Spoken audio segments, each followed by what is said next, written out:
Hello everyone, I am from Narayana Group of Institutions. I am Padmavati.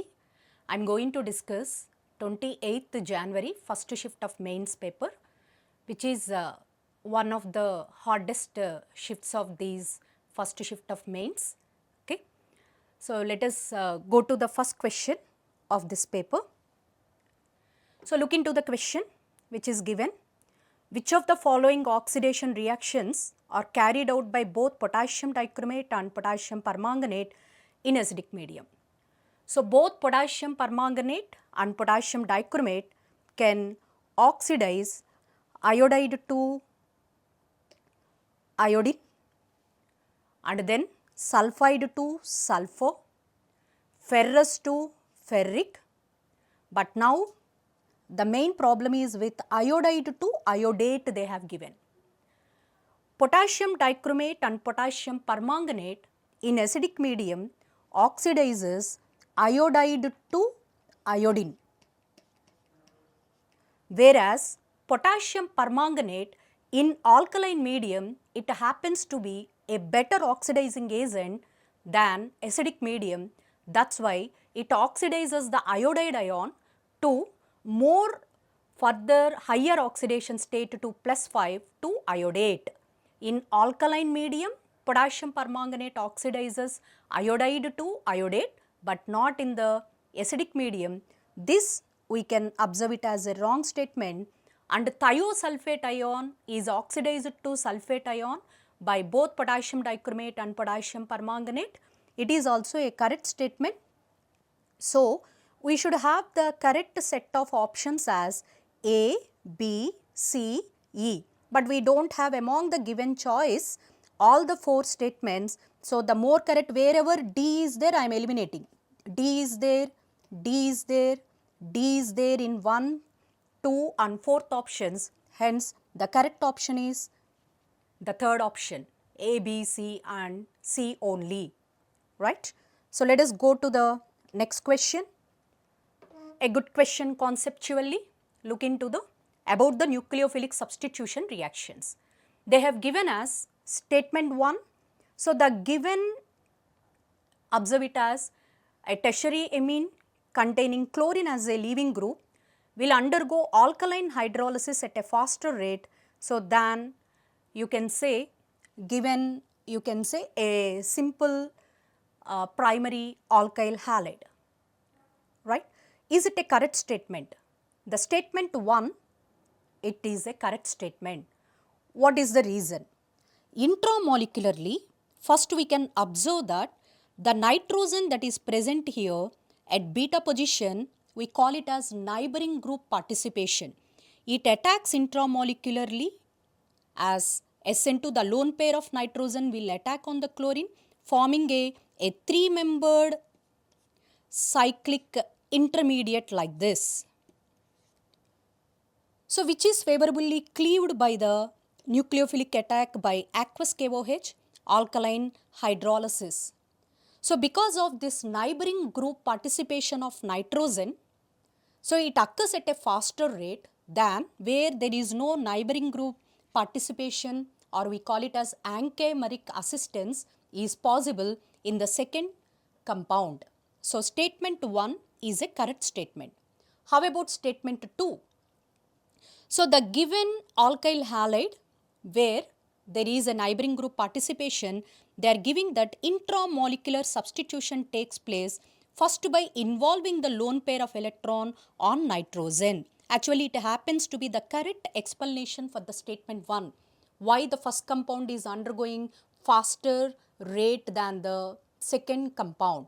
So, hence you can identify that both statement 1 and statement 2 are correct. The option is here, both statement 1 and statement 2 are correct statements. Let us go to the next question. Look into this. So, the metal ion whose electronic configuration is not affected by the nature of the ligand. That is one set of the question, one part of the question, and which gives a violet color in non-luminous flame under hot conditions of borax bead test they are asking about. So look into the metal ion for actually in the octahedral field from D4 to D7. There is a difference in electronic configuration in strong field and weak field. But from D1 to D3 and D8 to D10, there is no difference in electronic configuration whether it is strong field or weak field. And moreover, the second clause they are asking about is in borax bead test, the metal borate ion that is formed, which will give the violet color in oxidizing flame they are asking. Non-luminous flame happens to be the oxidizing flame. So let us see one by one. They are asking about Cr3 plus. So Cr3 plus means chromium electronic configuration is 4s1 and 3d5, an anomalous configuration in the ground state. Then Cr3 plus configuration is first remove from the biggest principal quantum number, then you will get it as 3d3. So therefore, whether it is strong field or weak field, we will write it as T2G3 is 0. There is no difference. And moreover, the Cr3 plus metal borate ion, that is the composition Cr metaborate ion BO2 taken thrice, which is the composition of the colored bead in the borax bead test, happen to be a green color. So hence, even though the first part of the question is satisfied, the second part, that is green coloration, is not satisfied. Hence, we are violating the Cr3 plus option. So how about titanium plus 3? So titanium plus 3 in the ground state, titanium electronic configuration 4s2, 3d2. Titanium plus 3 means it is 3d1. Only one unpaired electron is there. Hence, whether it is a strong field or a weak field, it happens to be the same electronic configuration. Here also, the first part of the question is satisfied, but not the second part again, because the in borax bead test in oxidizing flame, the titanium metaborate happens to be, you can identify reddish brown color. Hence, color is not satisfied. How about, so this is also not satisfied. So how about nickel plus 2? Nickel plus 2 means nickel in the electronic configuration, the nickel ground state 4s2 3d8. So nickel plus 2 is 3d8. Whether it is strong field ligand or weak field ligand, we write the electronic configuration as T2G6 and Eg2. So the first part of the question is satisfied, and nickel metaborate ion, nickel metaborate happens to be a violet color complex. So that's why we can go with the nickel plus 2. So once let us check the fourth option also. Ni2 plus is the answer. Is there any possibility that Mn2 plus is also satisfying? Means Mn2 plus is ground state 4s2, 3d5 is manganese. Mn2 plus means always remove from the biggest principal you can say quantum number, the electrons. So 4s is removed, then you are getting 3d5. But the 3d5 electronic configuration, if it is strong field T2G5 is 0, but if it is weak field T2G3 and EZ2. Even though the manganese metaborate ion, metaborate compound, so which is the composition of the colored bead, the manganese metaborate, even though it is violet colored complex, but the first part of the question is not satisfied. Hence the correct answer happens to be 3. Okay. So they asked on memory base of the color also. This is borax bead test. Definitely it happens to be a typical question. So look into the next question. They are asking about the compounds that produce carbon dioxide with aqueous sodium bicarbonate. All the acids which are stronger than H2CO3 can liberate carbon dioxide from aqueous sodium bicarbonate. All carboxylic acids happens to be stronger acids than H2CO3. Hence, they can liberate carbon dioxide, but not phenols. But as the electron withdrawing groups like NO2 groups are substituted on phenol, their acidic strength can increase. 2,4-dinitrophenol as well as 2,4,6-trinitrophenol which is picric acid, can liberate carbon dioxide from aqueous sodium bicarbonate but not the simple phenol. Hence, you can say benzoic acid can liberate carbon dioxide from aqueous sodium bicarbonate but not the simple phenol. Its acidic strength is not strong enough to liberate carbon dioxide from aqueous sodium bicarbonate. This option C given is a picric acid. C can be given. And D is a benzoic acid. It can be given. I think it should be A and D seems to be same options, but in the original paper it seems to be a simple cyclohexane carboxylic acid. Originally they have given, it's a typo error. And look into the option E, you can say paramethoxyphenol. Moreover, there is a plus M group dominating. The acidic strength of this paramethoxyphenol is less than even simple phenol. So, when phenol itself is unable to liberate the carbon dioxide from aqueous sodium bicarbonate, obviously the paramethoxyphenol cannot. Hence, the acids that can liberate are A, C and D. The options where we have A, C and D is the second option. Let us go to the third question, next question. Look into. So, based on the type of the redox reactions, they have framed a question, look into, which is a little bit of simple question only, right? So, methane on combustion giving carbon dioxide and water, this comes under simple combination reaction of a simple element and a compound of methane and oxygen to give carbon dioxide and water. It's a combination reaction which is a redox reaction, and which is a combustion reaction. You can identify this is coming out to be a combustion reaction. Next, sodium hydride decomposing to sodium and hydrogen, which is a thermal decomposition reaction. So, you can match this with a thermal decomposition reaction.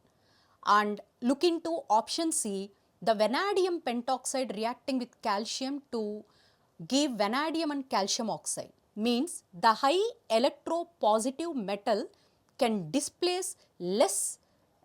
You can identify the once again, that is you can say the more electropositive metal can displace the less electropositive metal. So, from its metal oxides, hence calcium can reduce vanadium pentoxide to vanadium. Hence, it's coming out to be a displacement reaction. And look into hydrogen peroxide decomposing into water and oxygen, where it is coming under a disproportionation reaction, means within the same species you are finding the same element. Here it is oxygen, which is with -1 oxidation state undergoing both reduction and oxidation. Hydrogen peroxide, the oxygen with -1 oxidation state is undergoing reduction to -2 and oxidation to 0. Hence, I can match this with disproportionation reaction.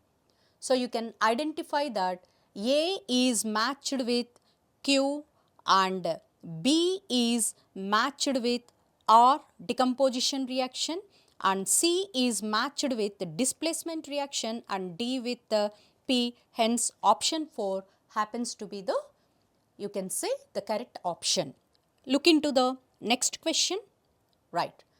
They are given in a multi-electron atom, which of the following orbitals of the 3 quantum numbers will have the same energy in the absence of electric and magnetic fields, they are saying.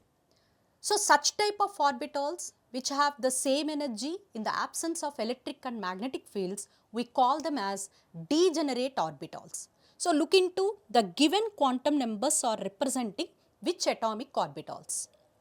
N is equal to 1, L is equal to 0 and M is equal to 0 means it is representing 1s atomic orbital. It is representing 1s atomic orbital, and N is equal to 2, L is equal to 0 means it is representing 2s atomic orbital. N is equal to 2, L is equal to 1 means it is representing 2p atomic orbital, and whereas n is equal to 3, L is equal to 2 means it is representing 3d atomic orbital. Whereas magnetic quantum number ML, they have given it as 1, means it can be dyz or dxz, but you can write it is a 3D, whether it is an xz or a yz. Whereas n is equal to 3, L is equal to 2 means it is also representing 3D.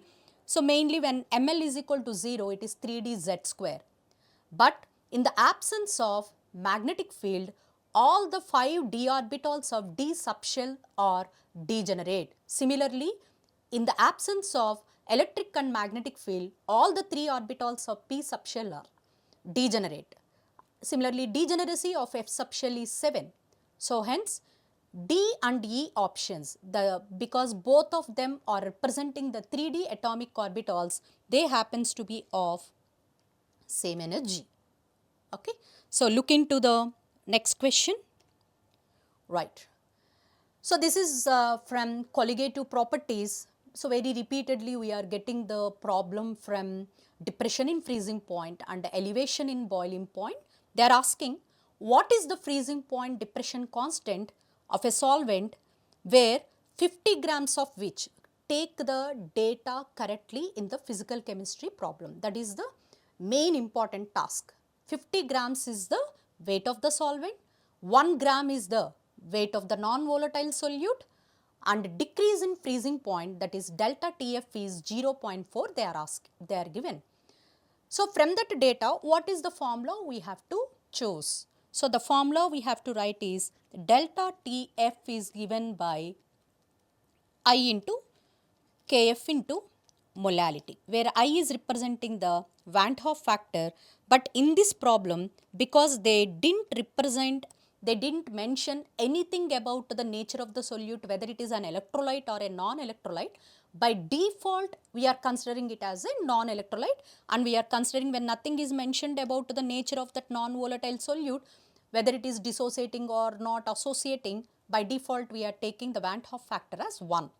So now delta TF they have given as 0.4, I value 1, Kf value they are asking you to find.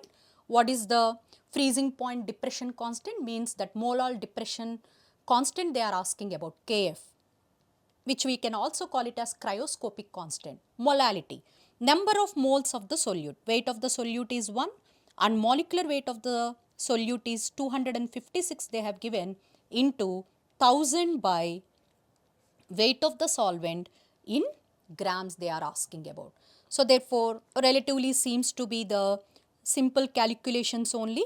Hence, we are finding Kf value is coming out to be 2.56 into 2, which is coming out to be 5.12 Kelvin Kg per mole. Hence, the correct answer happened to be the second one.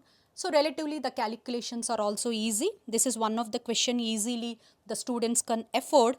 Next, look into the next question. A typical question from the organic chemistry, the combination of 2-3 concepts. Once let us verify.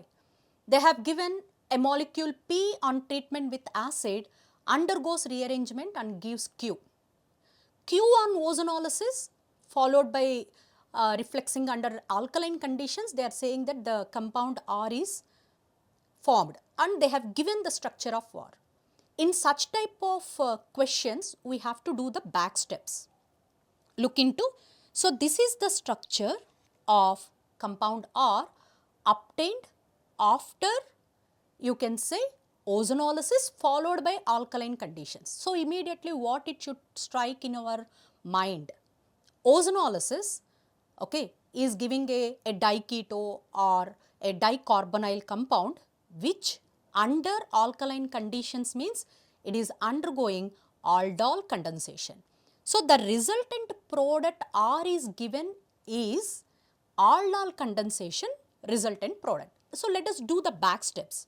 So aldol condensation product is always alpha, beta, unsaturated aldehyde or a ketone. Alpha beta unsaturated carbonyl compound I got. Now, to get what is its corresponding, you can say the compound which is intramolecular aldol condensation undergoing by which we are getting the compound R. So from I am cleaving that to get the structure of the compound Q, which is undergone aldol condensation, this alpha beta unsaturation, I am doing reverse aldol condensation, retro-aldol condensation. From alpha carbon, what are involved in alpha carbon? Acidic alpha hydrogen. So give two acidic alpha hydrogens, okay, and to the beta you have to give the carbonyl group, right. So this by intramolecular aldol condensation we are getting the resultant compound R. Okay. Now Q on ozonolysis followed by reflex under. So what should be the structure of Q? Q on ozonolysis means do the back steps. So Q will be here, right. So wherever these double bonded oxygens are there, to get to the structure of Q, which is an alkene, remove those double bonded oxygens and join them by a double bond. So therefore, how many membered as a result, how many membered ring is formed here? So let us observe here the membered ring is here 1, 2, 3, 4, 5, 6. I am getting a 6 membered ring like this. I am getting a 6 membered ring, 1,2 dimethyl cyclohexene I am getting. So this is the structure of Q. Now which of the following among the given 4 options as a starting compound P, right, can form that resultant compound Q they are asking about. So look into the first one. Already it is, they have given it as an alkene and a 6 membered. So already they are asking about the structure of P, but they have given in the option 1 structure of Q, hence it is not the correct one. Look into the second one. If I am by acid, if I am removing this OH group as water, I am getting a positive charge on a 4 membered ring directly, which cannot be expanded to get a 6 membered. I should get the structure Q, right. So therefore, look into the possibilities. For this particular question, I think NTA has given the option 4, but 3 is also equally possible. What is the reason? Okay, NTA option is given answer as 4, but 3 is also possible equally. Look into in acidic medium by electrophilic addition, the carbocation mechanism, you are getting the tertiary carbocation like this. So I am getting a tertiary carbocation. So do the ring expansion. I am getting 5 membered ring expanded to the 6 membered ring, and then followed by 1,2 methanite shift I am getting, and followed by deprotonation I am getting the resultant compound Q. Hence option 3 is also equally possible, right. Similarly option 4. So again I am wherever OH is there, I am making it as a better leaving group by protonation on OH group, I am getting a positive charge. Now look into the stability of the carbocation. I have positive charge here. How many number of hyperconjugations are possible? And now you make out as here hydride shift and followed by ring expansion and then 1,2 methanite shift, then also you can get compound Q. Hence both option 3 and 4 are possible for this question as the correct answers, right. So look into, it could be 3 or 4 for this, okay. So look into the next question. So all important areas of the typical conceptual points they have touched in this particular shift. From biomolecules, they are given statement 1. D-glucose pentaacetate reacts with 2,4-dinitrophenyl which we in shortcut we call it as 2,4-DNP. Brady's reagent. 2,4-DNP is a reagent used to test the carbonyl compound. Any carbonyl compound can give a precipitate with 2,4-DNP. But in spite of D-glucose, D-fructose, they have a carbonyl group, but because they are involved in ring formation by hemiacetal ring closure, okay, hence these weak nucleophiles like 2,4-DNP, so they are not giving the positive test for the identification of aldehyde or ketone. D-glucose itself cannot respond to the 2,4-DNP. And moreover, they have given D-glucose pentaacetate cannot react with or any identification test for 2,4-DNP. Even D-glucose pentaacetate cannot react with hydroxylamine also further to give oxime. Hence, statement 1 is a wrong statement, right? So, don't think that because D-glucose in its open chain structure, it has an aldehyde group, we can detect it by 2,4-DNP. No. Okay. These carbohydrates, D-glucose, D-fructose, you cannot detect for carbonyl compound by 2,4-DNP. Statement 2. Starch on heating with concentrated sulfuric acid at 100 degrees Celsius, you are getting glucose.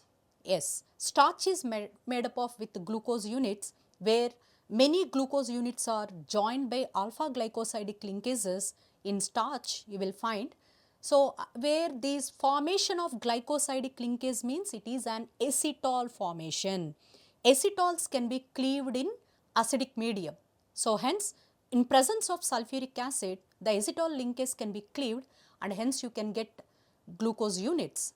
It is a correct statement. So, where statement 1 is false, but statement 2 is true. The second option is correct answer for this. So, let us go to the next question. Right.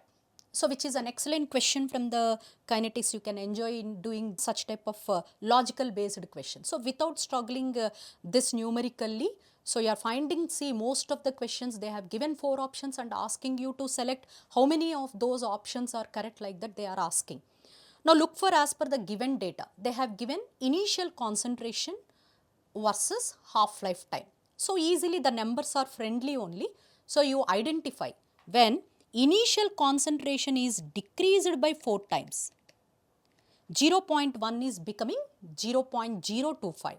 As initial concentration is decreased by 4 times, what is happening to the half-life time?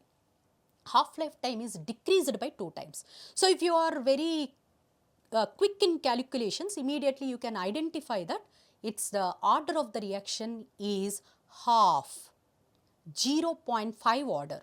Order can take the fractional values also. It is not the 0 order or second or a third order.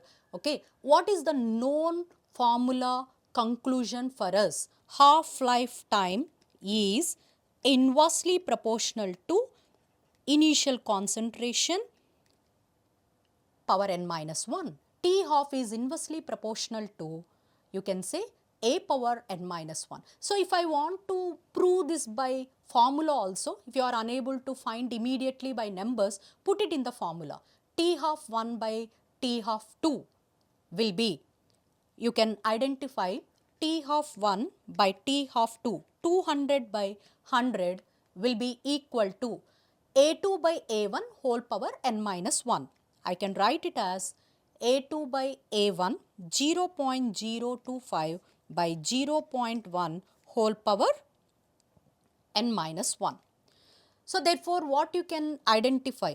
So, as a result, look into the calculation, this is 0.025 by 0.1, you can get it as 1 by 4, and a 2 power 2 power n minus 1, you are getting it as 2 power minus 1.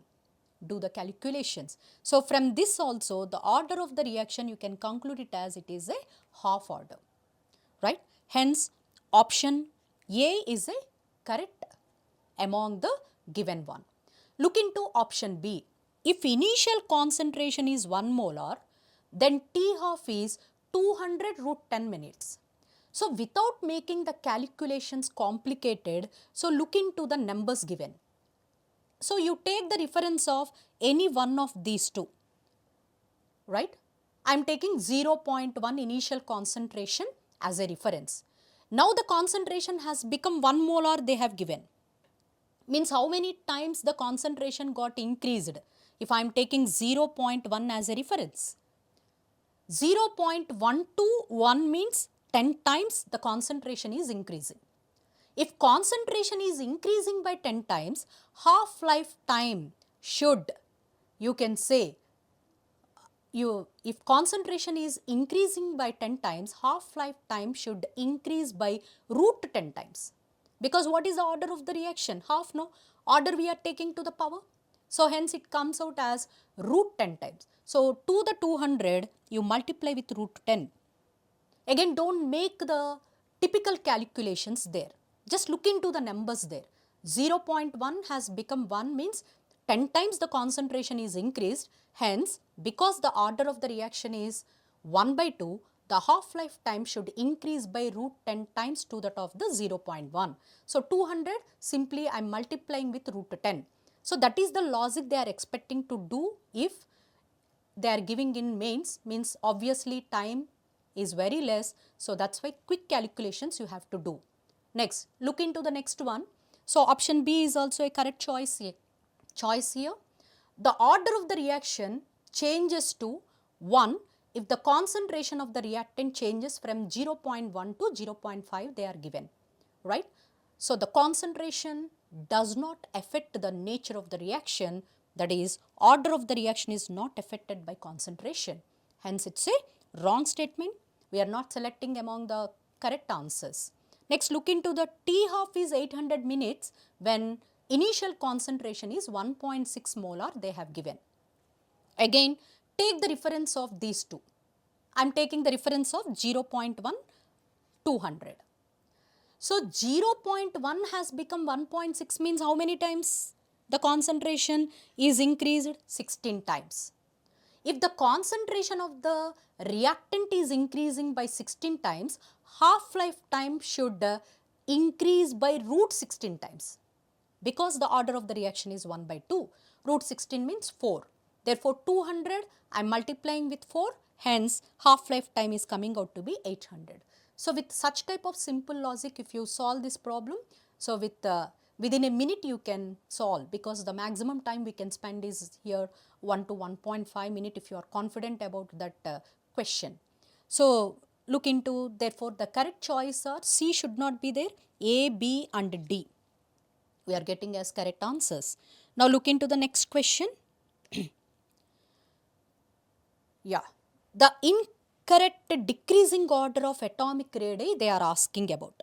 So, they have not given all across the period or down the group like that. So, they have mixed the orders of the two groups, okay, the two periods, second and third. So, let us verify here. If I am writing the second period element, beryllium, boron, carbon, nitrogen, oxygen, fluorine. The third period elements, the respective elements, if I am writing magnesium, aluminium, silicon, phosphorus, sulfur, chlorine. So, we know that across the period atomic radius decreases up to the 17th group, and down the group generally atomic radius increases. So, if I am checking the first option here, aluminium greater than boron, this is down the group. So, aluminium greater than boron is a correct one, and then nitrogen greater than fluorine across the period. So, hence it is a correct answer, but they are asking about the incorrect. So, look into the second choice. So, look for the second choice here. Beryllium greater than magnesium they are given. Beryllium greater than magnesium. Obviously, with the first two elements only easily you can identify that beryllium is less in atomic size than magnesium. Down the group, no, it is. So, here it is failed. Beryllium should be less than magnesium, magnesium greater than aluminium, aluminium greater than silicon. Hence, second one happened to be the incorrect order and correct answer. How about here? Silicon greater than phosphorus. So, silicon greater than phosphorus is correct one across the period, no? And then chlorine greater than fluorine. That is also a correct choice. Magnesium greater than aluminum across the period again, and aluminum greater than carbon, carbon greater than oxygen, right? So third and fourth are correct statements and incorrect answer. Second one is the incorrect statement and correct answer. So let us go to the next question. Yeah. So look into the molecules having square pyramidal geometry they are asking about, right? Just simply in such type of questions, don't adopt any shortcut formula. Look into the number of valency electrons on the central atom. So what they have given, bromine from 17th group, it has 7 valency electrons. Out of 7 valency electrons, there are 5 bond pairs. How many number of atoms are attached to the central atom? Simply that many number of bond pairs we have to count as per the Vespo theory. Whether they are bivalent or a trivalent, a double bond or a triple bond, as per the Vespo theory, we have to consider it as one bond pair to get the correct geometry of the, you can say, given molecule. 5 bond pairs. Out of the 7, 5 are used. 2 non-bonding electrons, which I am calling it as one lone pair. The total steric number is coming out to be 6. Everything you can say. So 6 means immediately I will say is equal to total number of hybrid orbitals sp3d2. Obviously they didn't ask about the hybridization, of course. So immediately you should get in your mind the resultant structure. 5 bond pairs, 1 lone pair means it is square pyramidal, right? The alignment of all the electron pairs is octahedral, but the resultant geometry of the given molecule is square pyramidal. PCl5, 5 bond pairs, 0 lone pairs, trigonal bipyramidal, right? So PCl5 is not suiting into square pyramidal. Next, SbF5. So antimony pentafluoride, it happened to be 5 bond pairs, 0 lone pairs. Hence you can say it is trigonal bipyramidal. PCl5 also trigonal bipyramidal. So hence it is not a correct set. 5 bond pairs, 1 lone pair, square pyramidal. Again, look into xenon oxytetrafluoride. In case of xenon oxytetrafluoride, on the central atom xenon, how many valency electrons are there? 8. Out of 8, how many are involved in bonding? From oxygen 2, from 4 fluorines 4, total 6 electrons are involved. But while you are counting as bond pairs, so what we have discussed, whether it is a double bond or a triple bond which is oriented in one particular direction, you have to consider it as one bond pair. Hence, total bond pairs are how many? 5. What I am saying, irrespective of the nature of atoms attached to the central atom, whether they are monovalent, bivalent or trivalent, you consider that many number of bond pairs. Total 5 atoms are attached to the central atom, that many bond pairs. 5. So out of 8, 6 electrons are used, 1 lone pair, right? Hence 5 bond pairs, 1 lone pair means again it is square pyramidal. 5 bond pairs and 1 lone pair happens to be the square pyramidal. Xenon oxytetrafluoride is square pyramidal. This is one of the lone pair, square pyramidal. How about antimony pentafluoride? This is again trigonal bipyramidal. So this is square bipyramidal. So where we are finding that both the given species are square bipyramidal is in option 3. A simple Vespo theory based question from chemical bonding. So definitely every student expected to answer this, a simple question. Look into the next one. So in such type of questions, so little bit on experimental, CBSE laboratory manual also you have to go through once you look into this question. In the oxalic acid versus potassium permanganate titration, the solution needs to be heated initially to 60 degrees Celsius. When permanganate and oxalic acid, in oxalic acid, oxalate ion gets oxidizes in acidic medium to carbon dioxide and permanganate itself gets reduces to Mn2+. I have not written a balanced equation because not required now, right?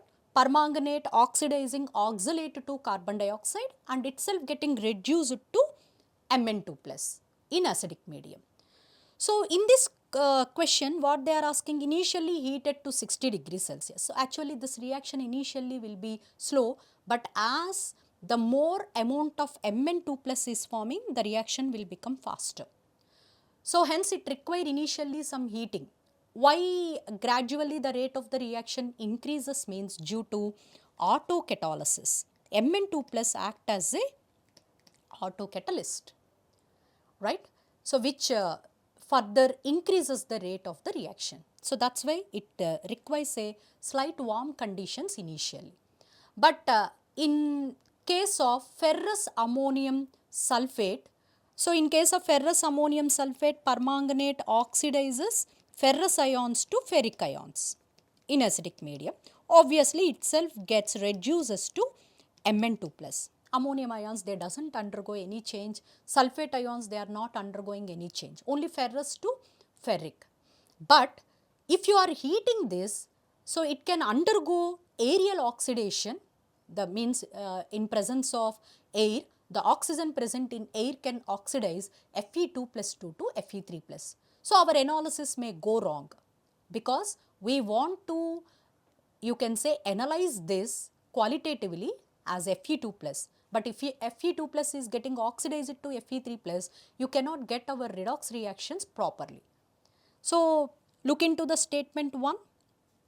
Titration, the solution needs to be heated, it's a correct one. But no heating is required in case of ferrous ammonium sulfate. What is the problem if you are keeping for heating ferrous ammonium sulfate? Ferrous ions can get oxidized to ferric by aerial oxidation, right? So, very clearly they have explained in statement 2 the reason for the statement 1 also, but in this particular session none of the question they have asked as assertion and reason type. That is little bit advantage. Statement 1 and statement 2 both happen to be the correct statements here. So, where that option we are finding, both statement 1 and statement 2 are correct in this particular question, right? Let us go to the next question. So, they have given the elements from 13th group and 14th group: indium, thallium, aluminium, lead, tin and germanium. A little bit memory based. Okay, ionization enthalpies. First ionization enthalpies of 13th and you can say 14th group. So, strictly they are asking about only the general characteristics of the P block elements, remaining all compounds and all deleted for mains. So, they are restricted to only general characteristics, that is about the ionization enthalpies they are asking. So, indium, thallium, aluminium. Among these, thallium happens to be the highest, 13th group. Among the three, lead, tin and germanium, you can identify germanium happens to be the highest, right? And between the 13th group and the 14th group elements have high ionization enthalpy. So, highest you can say ionization enthalpy is germanium, highest first ionization enthalpy. As per the NCERT tabled values that they have given for the first ionization enthalpy, highest first ionization enthalpy is germanium, whereas least ionization enthalpy is for indium as per the values. This is the lowest ionization enthalpy, right? So, then what is the stable oxidation state for germanium? Germanium, tin and lead, they can show both +4 and +2 because their general outer electronic configuration is NS2-NP2. They can show both +4 and +2. But for lead, +4 and +2. What is the stable oxidation state for germanium? +4. Tin, +4. That's why SnCl2 happens to be a good reducing agent. But for lead, the stable oxidation state is +2. What is the reason? Due to, you can say, inert pair effect, lead is stable in +2. Okay. And for germanium, it is +4. So similarly, if you are going for gallium, indium, thallium for the 13th group, which is NS2 NP1 is the general outer electronic configuration. These also can show +3 +1 +3 +1. The stability of +1 increases down the group due to inert pair effect. Gallium and indium are stable in +3, thallium is stable in +1. So, but I think NTA has claimed the answer for this question as +4 and +1, but as per highest ionization enthalpy is for germanium and least for indium. Indium is stable in +3, so we can go with +4 and +3. We can claim the answer as +4 and +3, but NTA given answer is this +4 and +1. Recently released key +4 and +1, but we can go with the values as per NCERT +4 and +3. Let us go to the next question. So this is clearly given in NCERT also, this particular concept, right? Ambident nucleophiles, right? So when an alkyl halide is reacting with, let us say I am taking Rx, an alkyl halide reacting with potassium cyanide, we write that the major compound we are getting is alkyl cyanide, whereas alkyl nitrile as the major product you are getting. Whereas the same alkyl halide, if it is reacting with AgCN, the major compound is isocyanide. Isonitrile is the major product. What is the reason for it means? How we can explain? Potassium cyanide happens to be a very good ionic compound. Hence, the nucleophile we consider is readily in the ionic form cyanide. Hence, carbon happens to be a better donor atom. Hence, because carbon-carbon bond is relatively stronger than carbon-nitrogen bond, it preferentially prefers to binds with carbon. As carbon-carbon bond is stronger than carbon-nitrogen bond, and the nucleophile is readily available in the cyanide form. Hence, carbon tries to bind with the alkyl group. So, alkyl cyanide will be the major product. But whereas in case of AgCN, so this is not highly you can say, whereas AgCN, it is not highly ionic, it is more covalent in nature. So carbon is engaged partially by binding with the silver. Hence, nitrogen is relatively free, so it happens to be the better nucleophile. Hence, on the demand of the, you can say, the substrate, nitrogen happens to be the better donor, and finally this bond cleaves. Hence, isocyanide will become the major product. Same happens here.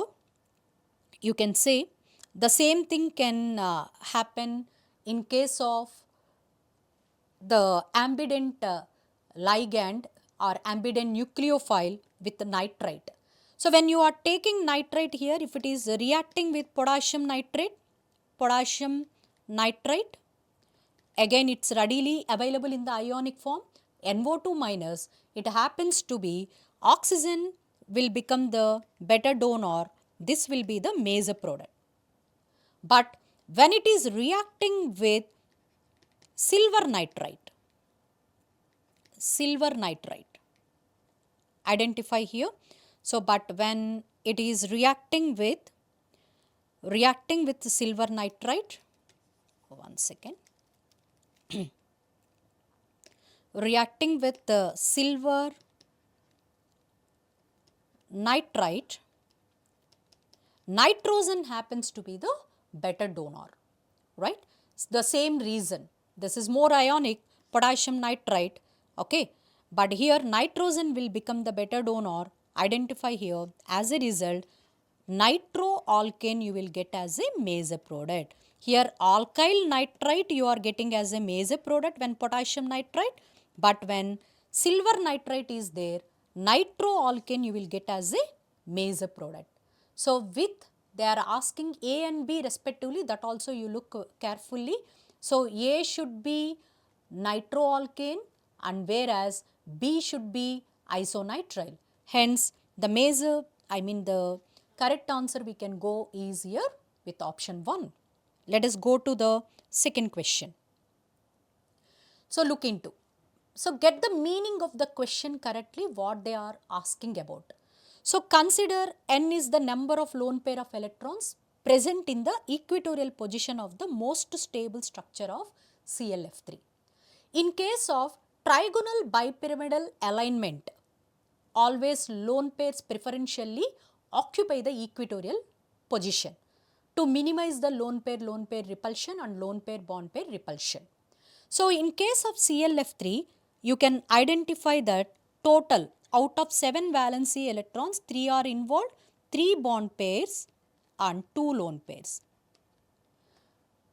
So, hence the resultant structure happened to be the T shape. You can identify the 2 lone pairs preferentially occupy the equatorial position. This is ClF3, which is T shape. So, there are 2 number of lone pairs. Here number is important for us. They are not asking about the structure and all. N is equal to 2 here. The ions from the following with n number of unpaired electrons they are asking about. Again you have to go with the simple, you can say, electronic configuration of these transition metal ions. Vanadium plus 3 they have given it as. So, vanadium plus 3, vanadium 4s2, you can say 3d3 plus 3 means. So, cancel the 4s, always first in first out. Okay, while you are filling, you will be filling 4s first, while you are removing also 4s first in first out.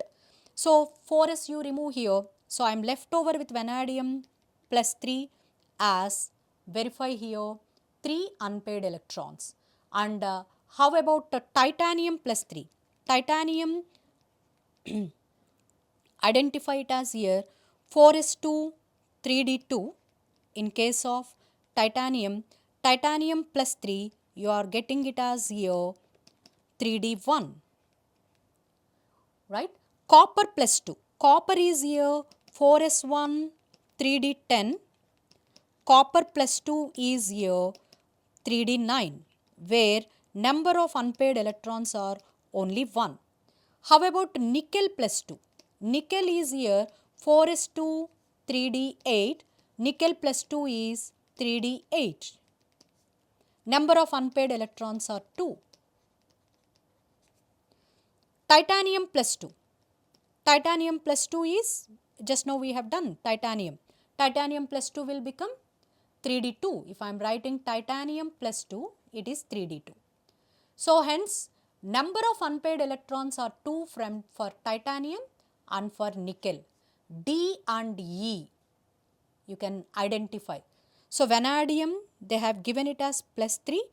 Oh, plus 3 no, 4s2 3d2. Yeah. So, if I am removing 3 electrons, even vanadium is also satisfying.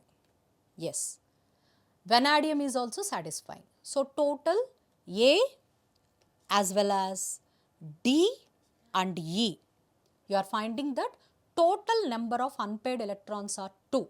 Hence, I can go with the option A, D and E, right. So, look into the 67th question. Both acetaldehyde and acetone individually undergo which of the following reactions they are asking.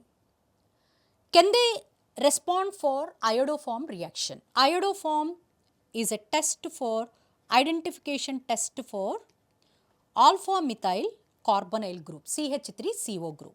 Among the aldehydes, simple aldehydes, among the aldehydes, only acetaldehyde will respond to the iodoform. Hence, acetaldehyde will respond, and acetone, it has the structure of CH3C double bond O. Hence, it will also respond to iodoform. I can select A. Cannizzaro reaction. Cannizzaro reaction is given by the aldehydes not containing alpha hydrogens, because both acetaldehyde and acetone have alpha hydrogens. Okay, they does not respond to the Cannizzaro reaction. Both of them can undergo aldol condensation because they have acidic alpha hydrogens. Yes, they can undergo. Tolerance test.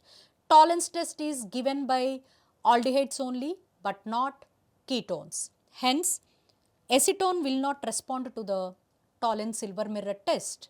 Clemmensen reduction. So, both acetaldehyde and you can say ketone, they can undergo Clemmensen reduction in presence of zinc amalgam HCl, where C double bond O group is reduced to CH2 group. As a result, you can identify that acetaldehyde will give ethane and acetone will give propane by Clemmensen reduction. So, hence both acetaldehyde and acetone can respond to iodoform, aldol condensation as well as Clemmensen reduction. We have A, C and E only, option 4. So, let us look into the question number 68 here.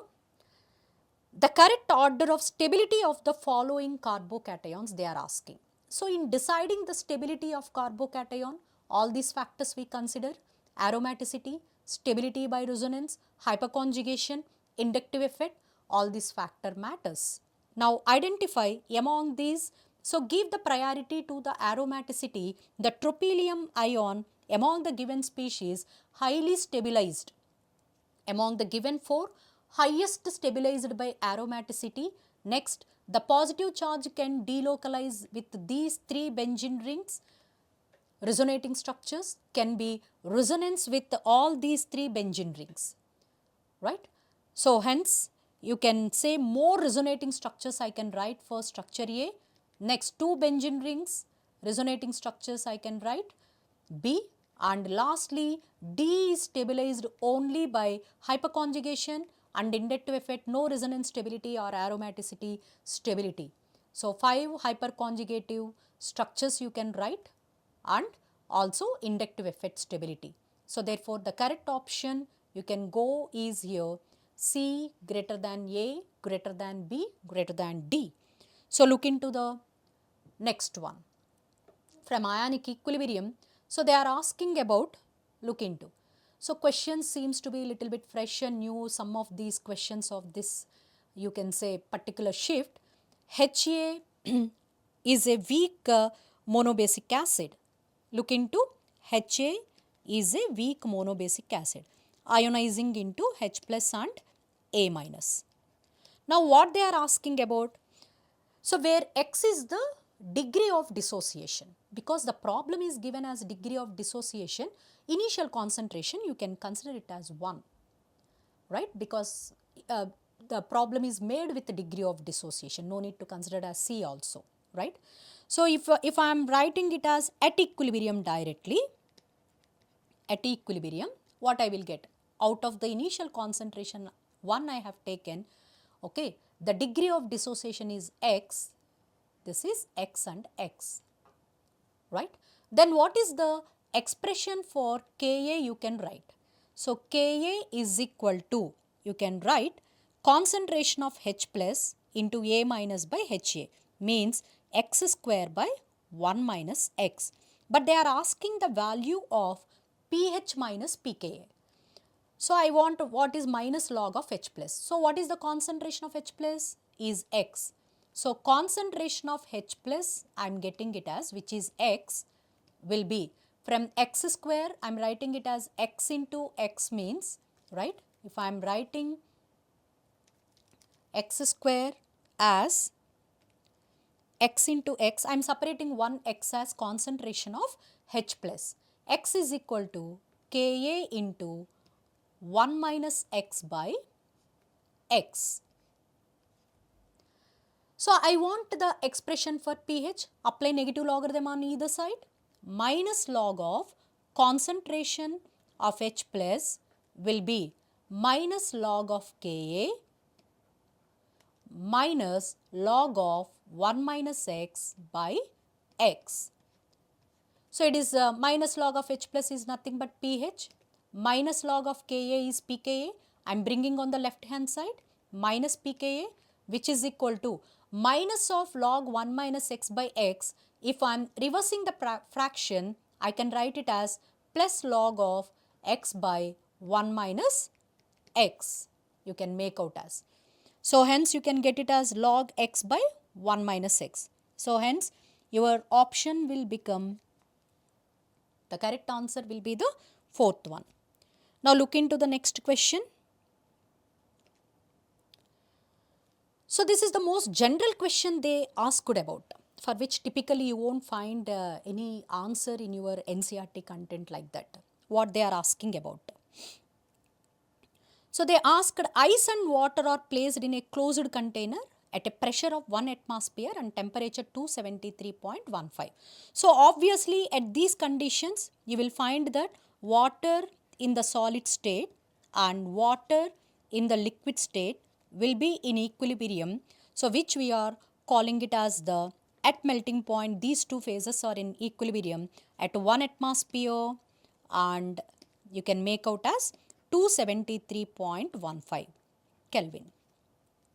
So to discuss this as per general, so water in solid state has more volume, that's why ice floats on liquid water, and water in liquid state has low volume. So increase in pressure actually shifts the equilibrium to low volume side, lower volume side, right? As a result, you can identify that increase in pressure decreases the melting point, right? And moreover, you should have an idea about the triple point of water also.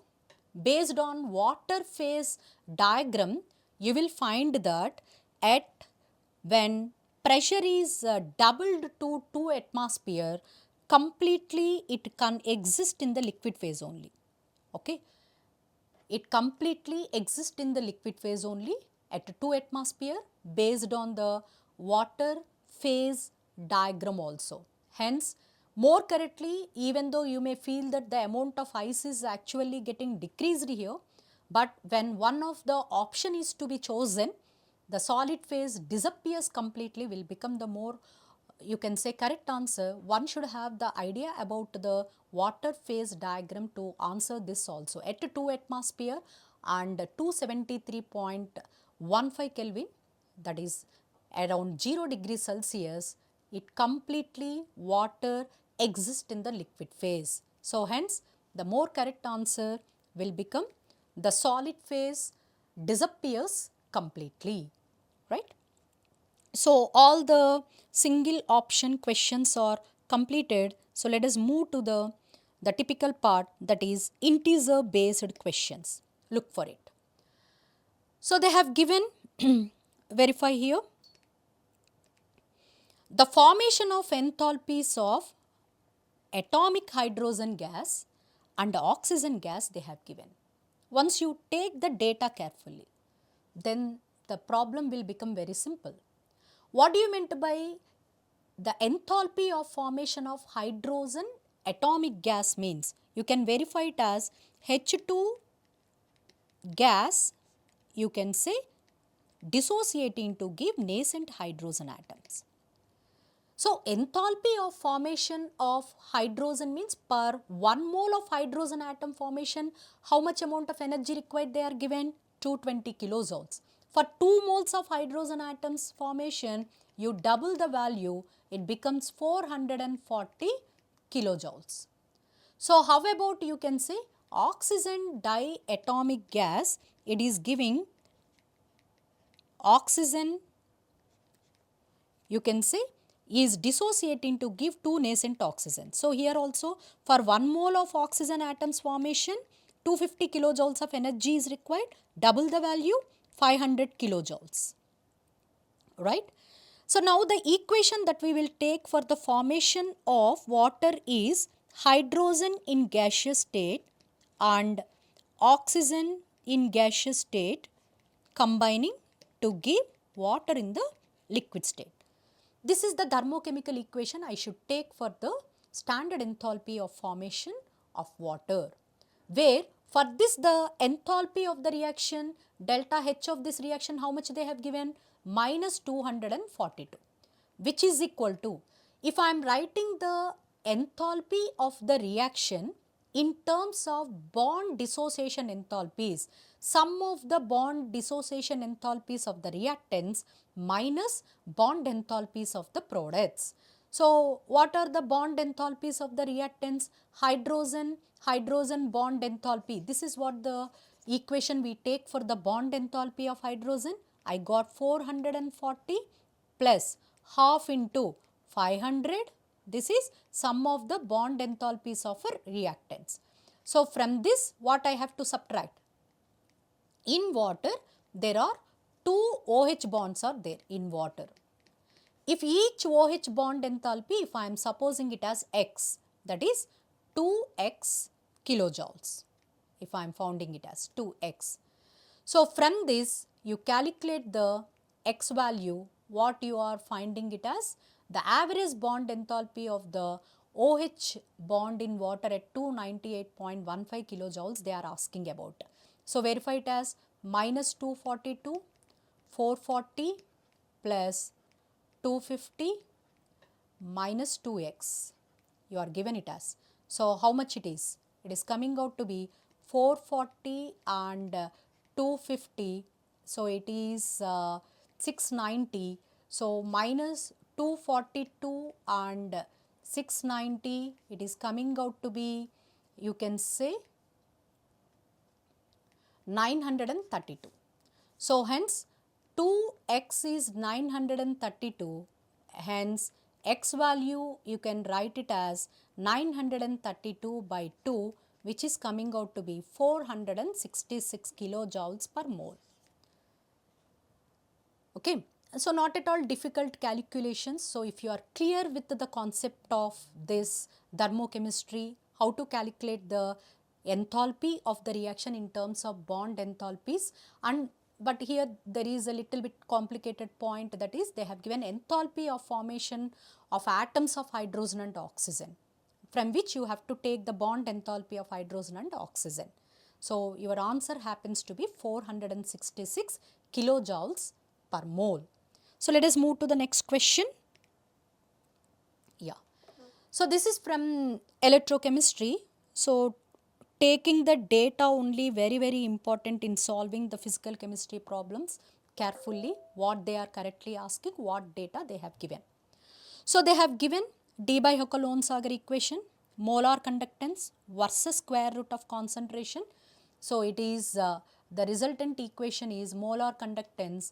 This is in the form of y is equal to minus mx plus c a into root c. This is what D by Hockel-Onsager equation we are writing. So, you are given here at low concentration 0.1, the conductance is 150, whereas at a high concentration 0.15, the conductance is 100 they have given. Now, look into the problem and what they are asking correctly.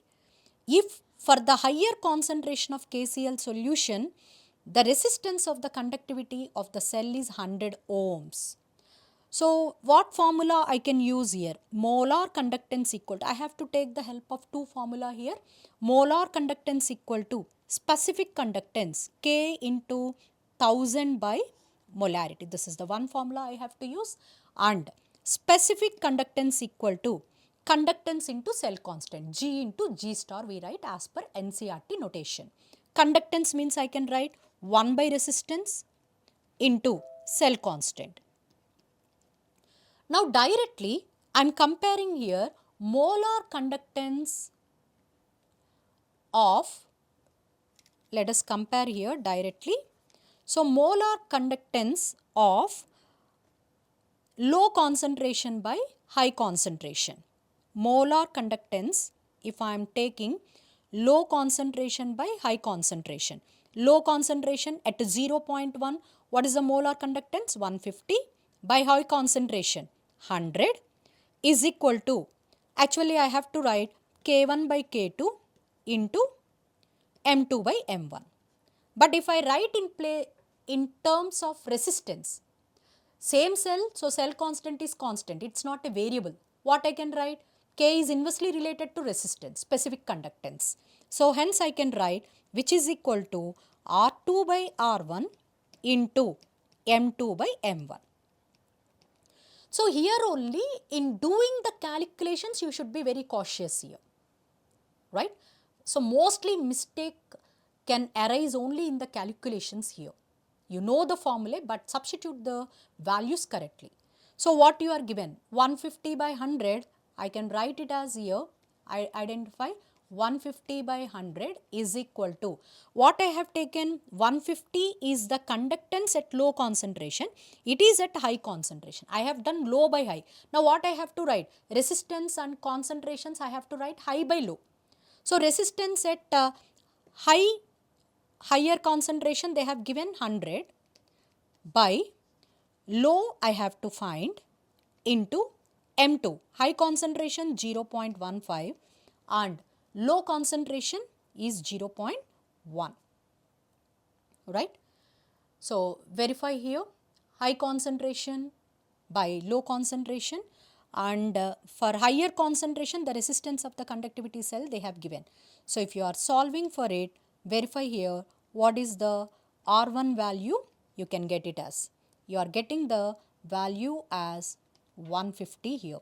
Once you check the calculation, the resistance for 0.1 concentration, because the calculations are simple, you are getting it as 150 ohms, right. So let us move to the next question, right.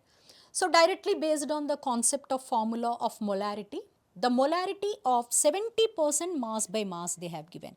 What do you meant by 70% mass by mass? 70% mass by mass means 70 grams of the solute in 100 grams of solution. If I take 100 grams of solution, in that 70 grams is the solute, right. Then they are asking about the molarity value. So molarity is the number of moles of the solute present in 1 liter of the solution. So number of moles, weight of the solute 70, molecular weight is 70 into 1000 by, I require volume of the solution in ml. But I have not given volume of the solution directly. What I have in my hand? I have mass of the solution and I have density of the solution. So volume you can identify it as mass by density. So mass of the solution as 100 by density. So that goes to numerator 1.25. So very friendly numbers, just you cancel. So you can identify it as, you are getting it as 12.5 is your answer. But look into the question carefully what they have given. They are asking about the x value into 10 power minus 1. So I can write this as 125 into 10 power minus 1. Hence our answer is 125. Okay, right. Look into the next question. So they have given quantitative analysis of an organic compound, simple, based on empirical formula and molecular formula from basic principles of chemistry. So let us observe the data. You are given carbon, you are given chlorine, you are given hydrogen, you are given, first these three you verify what are the percentage composition by their mass. Percentage composition, their mass is 14.5 is carbon and 64.46 is chlorine, 1.8% is hydrogen. Don't be in a hurry. Is this sum is coming out to be 100? No. Then remaining percentage, subtract, add all these three and subtract it from 100. Remaining by default is, it is understood that it is oxygen. Most of the times if oxygen is present they don't give you. You sum all the given percentage of the elements, composition by mass. If that is not coming out to be 100, remaining percentage is oxygen. So if I am getting, I think around 19.24, if I sum all these and subtract it from 100. Then what is the relative number of atoms? What I have to do? I should divide them with their respective atomic weights. So 14.5 by 12, 64.46 by 35.5. What I am doing? To get the relative number of atoms, I am dividing the percentage composition by mass with their atomic mass. And 19.24 you divide with 16. So these values are coming out to be approximately 1.2 here. So I am taking the help of this 1.8. So I may get one of the number as 1.8. This is also nearly 1.8 and this number is 1.2. So hence the simplest whole number ratio of these atoms, what I will get it as here, 2, 3, 3, 2. Hence I am getting the empirical formula as C2, Cl3 and H3O2. Then what is this empirical formula weight I will get it as? The empirical formula weight I am getting it as 24 plus 35.5 into 3, 106.5 plus 3 plus 32, which is happening to be, it is coming out to be 166.5 around, which is, but they are asking about 166.5 into 10 power minus 1. Hence, our answer can be 1665 into 10 power minus 1. So, you are asked about this number. 1665 can be the answer. Let us look into the last question, but not least, a very good question from the organic chemistry. Look, verify. So, you are given an aryl chloride, chlorobenzene with magnesium with dry ether. Dry ether you are getting first by the first step Grignard reagent. I am getting phenyl magnesium chloride, which is a Grignard reagent. So, this is on attacking with carbon dioxide. Now, Grignard reagent is playing the role of a base. Grignard reagent in all the organic reactions plays only two roles, either as a base or as a nucleophile. So, here its majority role as a base first, right? Because it cannot have any acidic hydrogens to abstract, it is acting as a nucleophile. As a nucleophile, it is adding here. So, as a result, I am getting a benzene carboxylate ion followed by acidification,